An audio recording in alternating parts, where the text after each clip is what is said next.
ఐఐటీలో ఐఐటీలో BTech చేయాలనేది మీ డ్రీమా? అయితే ఇది ఇండియాలో ఒకే ఒక యూనివర్సిటీ వల్ల సాధ్యం. అదే జేకే లక్ష్మీపతి యూనివర్సిటీ. ఇప్పుడే సంప్రదించండి.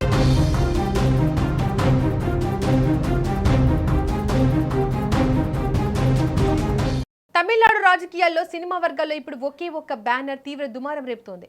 భక్తి శ్రద్ధలతో అత్యంత పవిత్రంగా జరుపుకోవాల్సిన ఆషాఢ మాస ఉత్సవాల్లో కొందరు చేసిన అత్యుత్సాహం తీవ్ర వివాదానికి దారితీసింది. ప్రసిద్ధ మరియమ్మన్ ఆలయం వద్ద వెలిసిన ఒక భారీ బ్యానర్లో తమిళగ వెట్రి కళగం పార్టీ అధినేత దళపతి విజయ్ను రావణాసురుడి చిత్రంలో రూపొందించగా ఆయన కింద స్టార్ హీరోయిన్ త్రిష ఫోటోని ఏకంగా అమ్మవారి అవతారంలో ముద్రించారు. ఈ వివాదాస్పద బ్యానర్ తమిళనాట తీవ్ర దుమారం రేపుతోంది. తమిళనాడులోని సేలం జిల్లా అత్తూర్ ప్రాంతంలో ఉన్న ప్రసిద్ధ మరియమ్మన్ ఆలయానికి ప్రత్యేకమైన విశిష్టత ఉంది. ఏటా ఆషాఢ మాసంలో ఇక్కడ అత్యంత వైభవంగా ఉత్సవాలు నిర్వహిస్తుంటారు. వేలాదిగా భక్తులు తరలివచ్చి అమ్మవారిని దర్శించుకుని మొక్కులు చెల్లించుకుంటారు. ఈ ఏడాది కూడా ఉత్సవాలు ఎంతో ఆధ్యాత్మిక వాతావరణంలో ప్రారంభమయ్యాయి. స్థానిక యువకులు, కమిటీ సభ్యులు ఆలయ పరిసరాల్లో రంగురంగుల ఫ్లెక్సీలు, బ్యానర్లు ఏర్పాటు చేశారు. అయితే ఆ హడావుడిలో కొందరు అత్యుత్సాహం ప్రదర్శిస్తూ ఏర్పాటు చేసిన ఒక ఫ్లెక్సీ ఇరు రాష్ట్రాల్లో హాట్ టాపిక్ గా మారిపోయింది. ఆలయానికి అతి సమీపంలో ఏర్పాటు చేసిన భారీ బ్యానర్ను చూసి భక్తులు ఒక్కసారిగా దిగ్భ్రాంతికి గురయ్యారు. అందులో కోలీవుడ్ స్టార్ టీవీకే పార్టీ అధినేత విజయ్ను 10 తలల రావణాసురుడి రూపంలో డిజైన్ చేశారు. ఇక ఆయన పాదాల కింద ప్రముఖ సినీ నటి త్రిష ఫోటోను ఏకంగా అమ్మవారి రూపంలో డిజిటల్ ఎడిటింగ్ చేసి ముద్రించారు.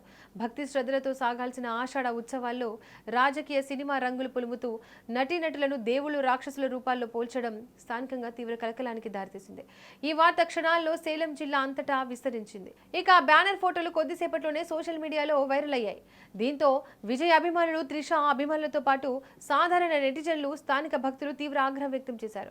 పవిత్రమైన ఆలయం వద్ద ఇలాంటి నీచమైన రాజకీయాలు, చౌకబారు పబ్లిసిటీ స్టంట్లు ఏంటి అంటూ నిలదీశారు. హిందూ ధర్మాన్ని, ఆలయ పవిత్రతను దెబ్బతీసేలా ఈ ఫ్లెక్సీ ఉందంటూ నెటిజన్లు సదరు బ్యానర్ ఏర్పాటు చేసిన వారిపై విరుచుకుపడ్డారు. దళపతి విజయ్ అభిమానులైతే ఆత్తూరు పరిసరాల్లో నిరసనకు సైతం సిద్ధమయ్యారు. ఇక వాతావరణం వేడెక్కుతోందని, ఉద్రిక్తతలు దారితీసే ప్రమాదం ఉందని సమాచారం అందుకున్న ఆత్తూరు పోలీసులు వెంటనే రంగంలోకి దిగారు. ఆలయ పరిసరాలకు చేరుకొని వివాదానికి కారణమైన ఆ వివాదాస్పద బ్యానర్ను తక్షణమే అక్కడి నుంచి తొలగించారు. శాంతి భద్రతలకు విఘాతం కలిగించేలా, ప్రజల భావోద్వేగాలను దెబ్బతీసేలా ప్రవర్తించినందుకు గాను ఆ బ్యానర్ ఏర్పాటు చేసిన ముఠాల్లోని 2 యువకులపై పోలీసులు కేసులు నమోదు చేశారు.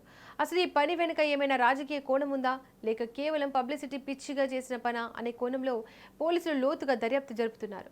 పండుగలు, ఉత్సవాలు అనేవి ప్రజలందరినీ ఐకమత్యంగా ఉంచడానికి, ఆధ్యాత్మిక ఆనందాన్ని పొందడానికి ఉపయోగపడాలి. కానీ ఇలాంటి అత్యుత్సాహ చర్యలు ఆలయ పవిత్రతను దెబ్బతీయడమే కాకుండా సమాజంలో అనవసర విద్వేషాలకు కారణమవుతాయి.